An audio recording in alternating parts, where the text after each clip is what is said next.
با سلام. خبرگزاری‌های روز 18 август رو از استودیوی مرکزی رادیو آزادی از شهر پراگ من شهلا گلخوجه پیشنهاد میکنم. سرخط بعضی از موضوعهای امروز. اسپانیا بعد یک روزی حمله مرگبار به شهر قدیمی کشور بارسلونا به تدریج به خود میآید. مقامات میگویند از یک حمله مرگباری دیگر پیشگیری کردند. انگیش تمام می شود. ماموریت کارخانه فون یغناب گفتند بعد 3 سال ذخیره انگیش در قبط بالایی زمین به انجام می رسد.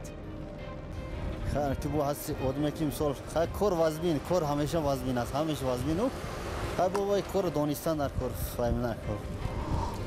در لبنان کودکس جنایی را اصلاح کردند و هر تجاوزگر به زندان انداخته می شود. در تاجیکستان چی؟ امروز واضح کردیم که دیگر تجاوز جنسی و هر گونه آزار و اذیت جنسی به جزا نمیماند.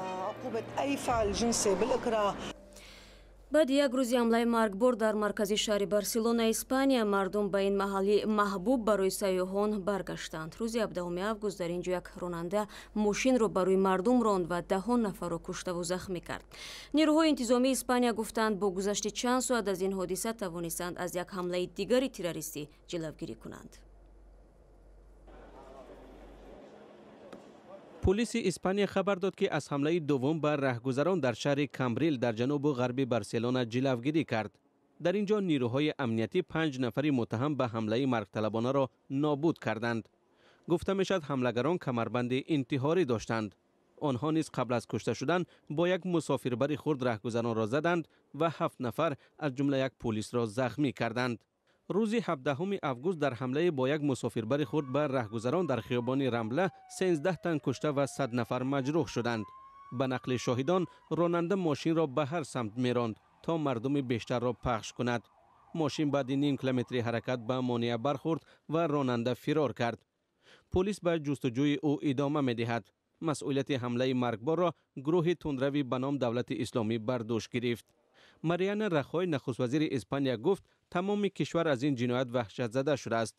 به گفته او مقامات تلاش دارند که هرچه زودتر گناهکاران به جوابگری کشیده شوند. من میخواهم همراهی اسپانیا با بارسلونا را که با تروریسم جهادی ها روبرو شدند و از این عملها کشورهای دیگر جهان نیز ضرر دیدند بیان کنم. از این پیشتر رئیس جمهوری کاتالونیا کارلس پوچدمون حمله به بارسلونا را شدیداً محکوم کرد. سخن درباره حمله های گسترده دهشتبار می رود. دموکراتیا و ارزش های مشترک ما همیشه از خشونت های تروریستی بالا خواهد گرفت. مقامات حمله ها در بارسلونا و کامبریل را با ترکش روز چهارشنبه در شهر الکانار در 200 کیلومتری پایتخت کاتالونیا به هم پیوند می دانند. در اول ترکش را به اخراج گاز ربط دادند ولی حالا پلیس میگوید که احتمالاً مواد منفجره استفاده شده است. در دادگاه شهر دوشنبه امروز محکمه یک زن روسی ادامه یافت که او را به قاچاق آثار گرانبها از تاجیکستان متهم میکنند. در محکمه تاتیانا خوژینا دادستان از دادگاه خواسته است که او را به 6 سال زندان محکوم کند. مرافعات در دادگاه نویه شومنسور صورت میگیرد و خوژینا به قاچاق تنگه دوتینه قدیمی متهم می شود. تاتیانا خوژینا 18 یونی سال روان هنگام سفر به شهر مسکو در فرودگاه بین‌المللی دوشنبه بازداشت شد. خود بازداشت شده میگوید این تنگه را از روسیه با خود آورده همچون طلسم نگاه می داشت و نمیدانست که برای تاجیکستان اهمیت تاریخی دارد. رو می‌آوریم به موضوعهای دیگر. یک ائتلاف سازمان‌های جمعیتی تاجیکستان از پیامد ناگواری افزایش استفاده انگیش در صنعت هشدار داده است. این ائتلاف میگوید بهتر است اگر تاجیکستان مبلغ‌های زیاد را نه برای استخراج انگیش بلکه جهت رشد سرچشمه‌های پاک نیروی برق صرف کند.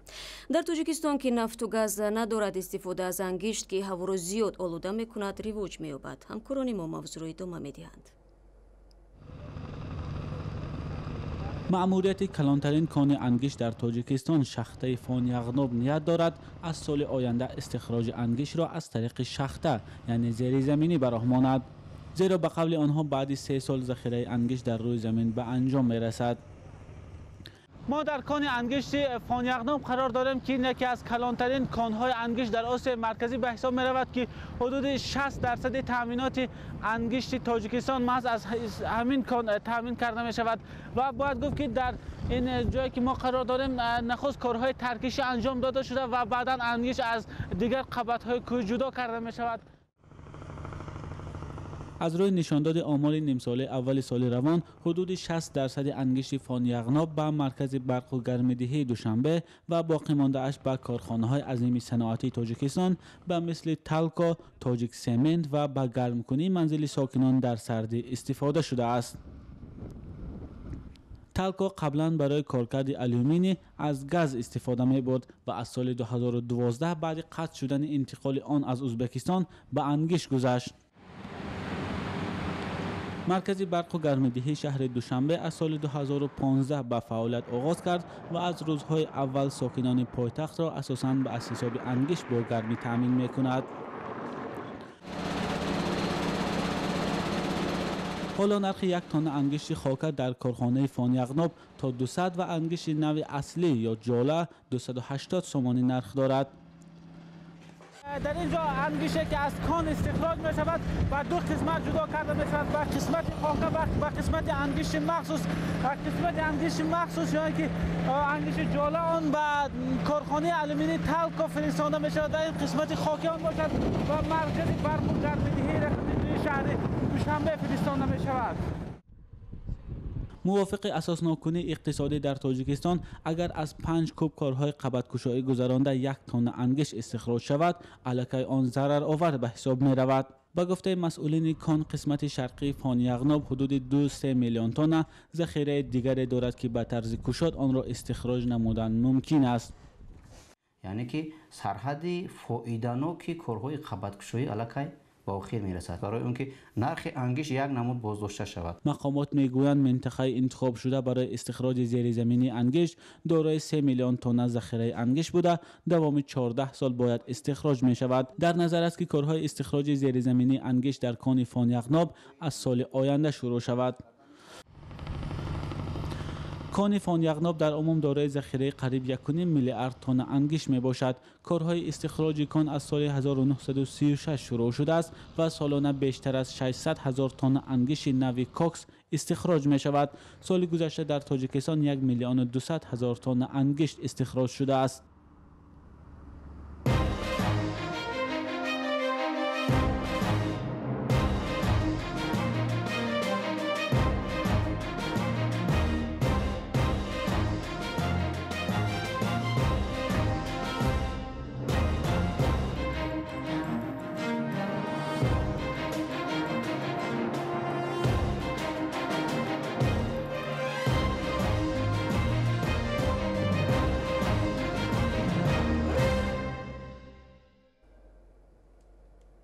شما برنامه خبری رادیو زودی را تماشا دارید. در لبنان قانونی را بکار نمودند که تجاوزگر را در صورت ازدواج با جبر دیده از جوابگاری آزاد میکرد.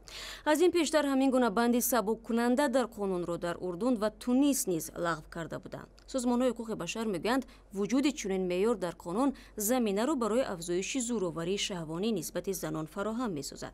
طاهر سفر گزارش می‌دهد. پارلمان لبنان روز 16 آگوست بندی 502 کدکس جنایی باقی مانده از سال 1943 را لغو کرد. بر اساس این بند آنهایی که دختری تجاوز کرده اشان را به زنی می گرفتند به زندان محکوم نمی شدند. مبارزه برای از بین برداشتن این بند چند سال ادامه کرد. میخواهم امروز زنان لبنان را به مناسبت لغو بند 522 تبریک بگویم. امروز واضح کردیم که دیگر تجاوز جنسی و هر گونه آزار و اذیت جنسی به جزا نمیماند. همین گونه لبنان به صف دیگر کشورهای عربی پیوست که چنین بند قانون را از بین بردند. اردن در ماه آگوست و تونس ماه ایول عین کار را کردند.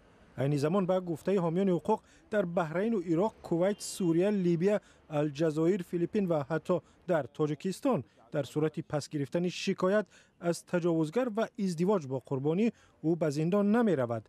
در کشورهای عربی عمدتاً محافظه‌کاران طرفدار این قانون هستند و میگویند ازدواج زن و خانواده او را از شرمندگی نجات می‌دهد. суҳбат дар бораи ҳуқуқи занро идома медиҳем. Ориёно Саид, овозхони шинохтаи афғон, мегӯяд алорағми мухолифатҳои рӯҳониён дар кишвар фардо консерти худро ба муносибати рӯзи истиқлоли Афғонистон баргузор мекунад. Ориёно Саид рӯзи 18 август дар суҳбат бо Радио Озодӣ гуфт ки пули консертро ба беҷойшудагони ҷангҳои дохилӣ хайр хоҳад кард. Ӯ гуфт аз ин пеш ҳам ба ӯ таҳдид шудааст ки дар Афғонистон ҳунарнамоӣ накунад. چرا تهدیدها است بوده مخصوصا از طریق سوشل میدیا فیسبوک اینا مسیجای تهدیدآمیز بسیار زیاد میاد ولی من کوشش میکنم که همیشه از سر مسئله بزرگتر و مثبت‌تر زیادتر توجه بکنم فوکس بکنم تا اینکه بالای از او تهدیدهای بعضی از اشخاص کوچک چون من یک هنرمند هستم و از نظر اینا کاری که من میکنم مثلا مطابق فرهنگ و کلتوری که اینا میگن نیست در حالی که ما فرهنگ و کلتور موسیقی را همیشه در افغانستان داشتیم یک چیز بسیار عادی بود. بیننده ارجمند اگر میل دیدن مصاحبه کامل با اوریانا سعید رو دارید پس سری بزنید به وبسایت ozodi.org.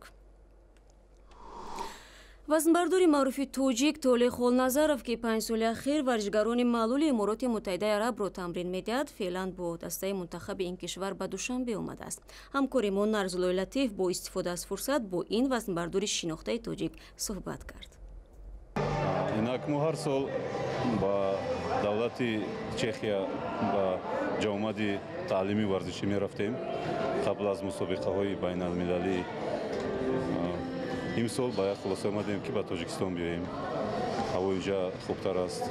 خوراکی با مردم عربستان نزدیکتر است. خوراکش و عرف و عادت و برای همین ما اینجا آمدیم. یک ماه 15 روز شدیم اینجاییم.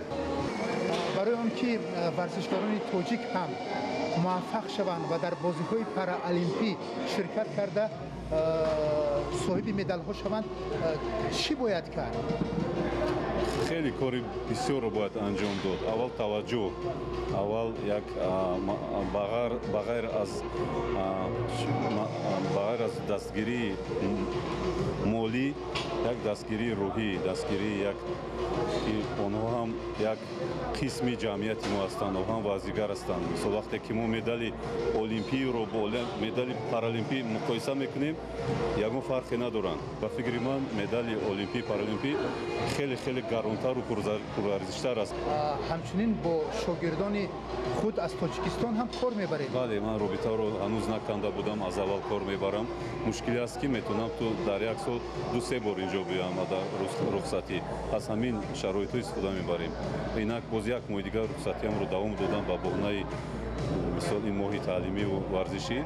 باز با اونها یک شانس دارم که زیادتر کار کنم و از کار با اونها بهره برم. مصاحبه کامل با تولی خولنظرов رو میتوانید در وبسایت www.ozodi.org و یا شبکه ozodi ویدیو در یوتیوب تماشا کنید. 2 ماه بعد در یک مراسم باشکوه بهترین فوتبالبازی جهان و صاحب توپ طلایی اعلام خواهد شد. فدراسیون بین‌المللی فوتبال فیفا الکی فهرست نامزدها را برای این عنوان پیشنهاد کرده است. در گزارش نوبتی می‌بینیم که کدام بازیگران در سرخط این فهرست قرار دارند و شانس بیشتری گرفتن جایزه بونفوز در عالم فوتبال را صاحبند.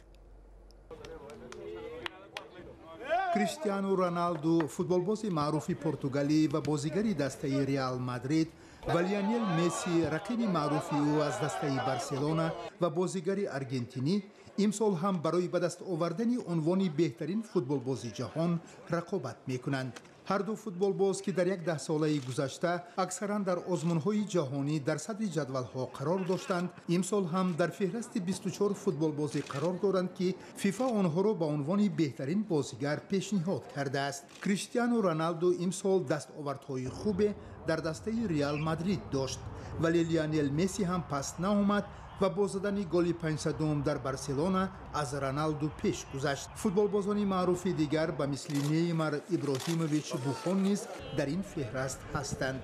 برای انتخاب بهترین فوتبالباز جهان مربیان، کاپیتان‌های دسته‌ها، مخلصان رای می‌دهند و غالبان را روز 23 اکتبر در یک مراسم باشکوه در لندن اعلام می‌کنند. اینجا میرسیم به فرجام برنامه. اگر شما میخواهید که در جریان تحولات تاجیکستان و جهان باشید، خبرگزاری ما را در سامانه www.azodi.tj پیگیری کنید. رادیو آزادی همچنین در شبکه‌های اجتماعی صفحه دارد و در آزادی ویدیو یوتیوب نیز همچنین. برای همراهی تشکر و خدا نگهداری هر یک شما.